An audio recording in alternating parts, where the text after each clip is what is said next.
Welcome back. You're watching The Global Eye. The World Health Organization recently praised Sweden's strategy in fighting COVID-19. While much of Europe has remained under lockdown, Sweden has kept its schools and businesses open. The country is relying on self-regulation, urging citizens to maintain social distancing and take personal responsibility. The country has reported more than 25,000 cases and over 3,000 deaths, but the Swedish government believes that this strategy has allowed the country to keep the economy moving without overwhelming its health system. I caught up with Sweden's envoy to India, Klas Molin, about Sweden's unique approach in fighting this pandemic. Listen in. How is Sweden managing to control the spread of the pandemic without a lockdown, without overwhelming its health system? Well, good afternoon, and thank you very much for having me. I think we're managing as well as we possibly can. I think we're all more or less in the same boat. Some of our measures have stood out a little bit in comparison to others, mainly because of the perceived and real voluntary nature of some of the measures that the government mainly has recommended rather than pronounced by decree. I think another facet of Sweden's approach is very much building on the tradition that we have of public trust, mutual responsibility between citizens and the government agencies.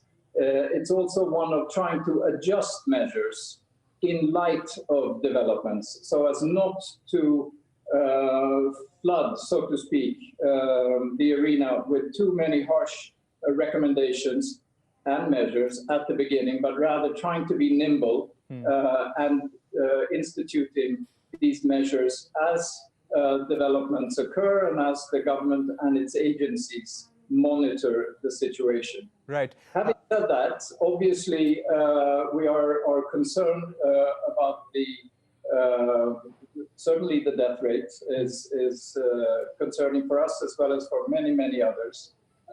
I think another salient feature, another salient recommendation has been to try to safeguard the healthcare system so that it's not overwhelmed. Right. That measure has gone very well. I'll stop there. But Ambassador, do you think the model is really working, considering Sweden has seen almost more than 24,000 cases and over 3,000 deaths?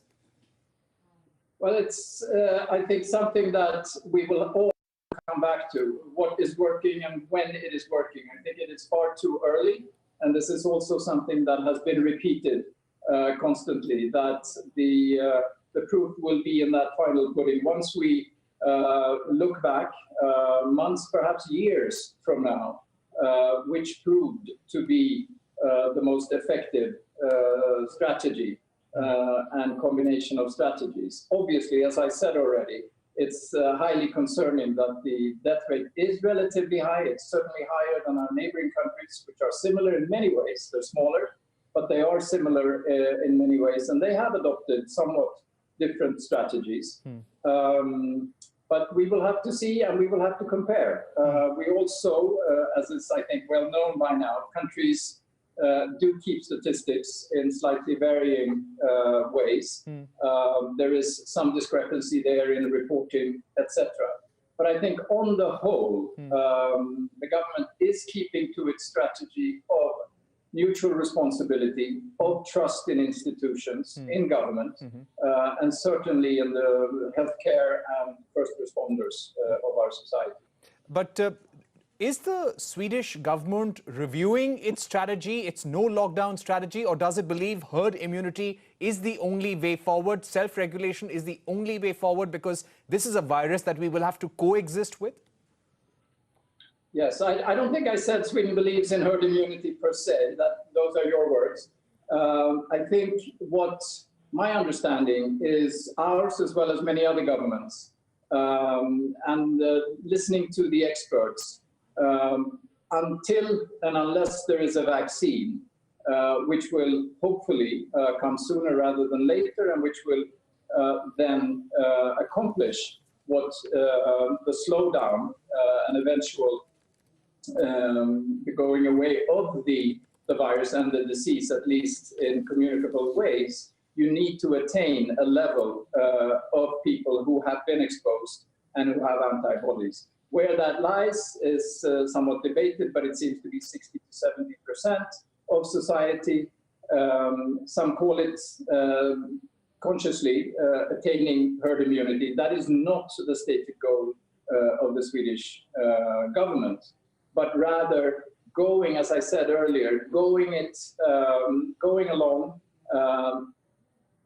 also using strategies at different times, also adapting to new information about the virus, and also how the citizenry and how the country is adapting to it, and then introducing gradually some new measures, as well as perhaps letting go or letting up of others. Right. A lot has been talked about herd immunity around the world. What is the Swedish government's own view on this? Well, as I said, it's not the stated goal at all. It's been discussed, and many people have become instant experts in some of these issues. Naturally, it's the topic of discussion everywhere these days. I think what the government's stated goals have been to attain a sustainable situation over time, introducing recommendations early on, sharpening some, easing some others as we've gone along, maintaining, you're familiar, of course, with the expression of flattening the curve, so as not to overwhelm a healthcare system which is universal in Sweden. Everyone has access to healthcare, not overwhelming it, maintaining a certain buffer that has been maintained. The intensive care units in Sweden, in its 20 plus regions, have had more than a 20% margin of free care, free places in hospitals, etc. Right. So as not to overwhelm that system, as well as keeping the healthcare for other first responders in their jobs, which is why, for instance, take one example, Sweden has not closed preschool or schools up through 9th grade in order to have parents who have key jobs in healthcare, police, fire departments, etc. On the job. Right. Tell us about how Sweden is trying to minimize the economic impact. Tell us what is open in Sweden and what is not during this crisis. Well, much has remained open, albeit at a slightly lower degree, including restaurants, cafes, etc., but with very clear and strict social distancing rules and regulations. I think the overarching goal, of course, an overarching ambition is the health and well-being of all the citizens. The economy is naturally, over time, also important. Sweden is a country which is tremendously dependent on exports. Roughly half of our GDP comes from the export sector. So maintaining, having those wheels turn, even if they're turning slowly, and being able to have people return to work where they haven't been able to go to work has been important. The government has presented, I think, 6 or 7 economic packages of stimulus packages of different types, both protecting workers, giving unemployment insurance, making those benefits more tenable over time, sustainable.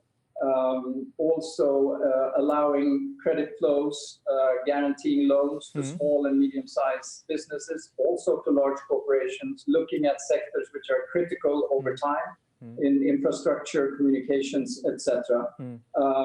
And portioning out this kind of support over some time. How does India fare when it comes to other Southeast Asian markets, when it comes to manufacturing, when it comes to doing businesses? If there are certain areas, certain reforms that the Indian government should be undertaking, what could those be?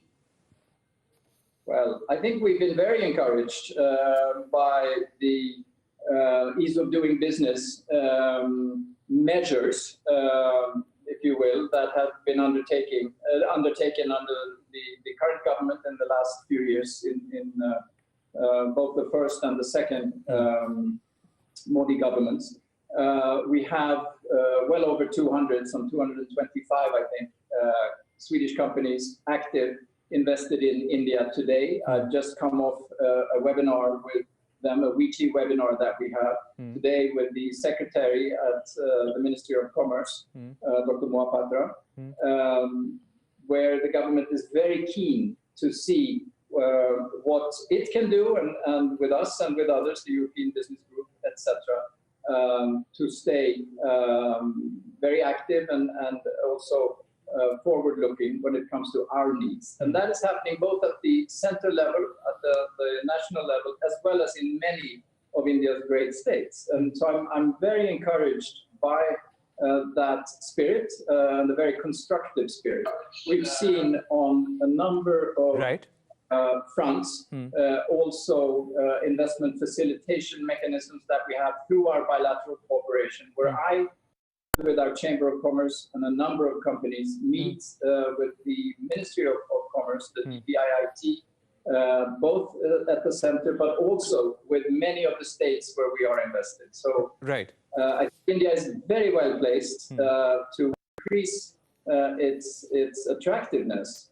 And perhaps also, if I may, take a good step forward when it comes to starting a real free trade agreement discussion with the European Union, of which Sweden is a part. Ambassador, my last question. When it comes to markets in Southeast Asia, which would be some of the preferred economies, preferred destinations for manufacturing for Swedish companies? Because that would give India a sense about where the competition lies.